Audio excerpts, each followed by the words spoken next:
أعوذ بالله من الشيطان الرجيم నేను శపించబడిన బహిష్కరించబడిన శైతాన్ నుండి రక్షణ పొందటానికి అల్లాహ్ శరణు వేడుకుంటున్నాను. وما كان لبشر أن يكلمه الله إلا وحيا أو من وراء حجاب أو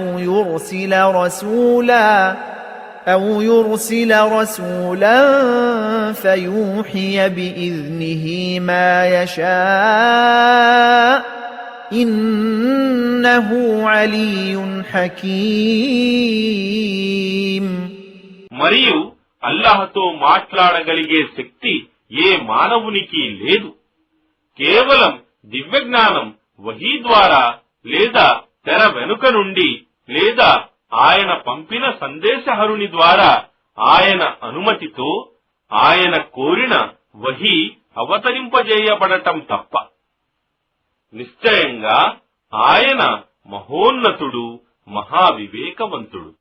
وكذلك أوحينا إليك روحا من أمرنا ما كنت تدري ما الكتاب ولا الإيمان ولكن جعلناه نورا نهدي به من نشاء من عبادنا وإنك لتهدي إلى صراط مستقيم.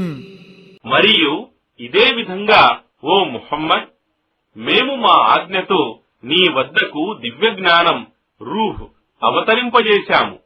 దీనికి ముందు నీకు గ్రంథమేమిటో మరియు విశ్వాసమేమిటో తెలియదు.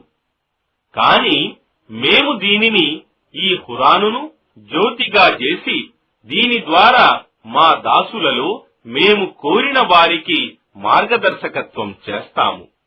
మరియు నిశ్చయంగా నీవు ప్రజలకు రుజుమార్గం వైపునకు దారి చూపుతున్నావు. صراط الله الذي له ما في السماوات وما في الأرض ألا إلى الله تصير الأمور. అల్లాహ్ మార్గం భూమి ఆకాశాలలో నున్న ప్రతిదీ ఆయనకే చెందుతుంది. వాస్తవానికి వ్యవహారాలన్నీ చివరకు తీర్పు కొరకు అల్లాహ్ వద్దకే చేరుతాయి.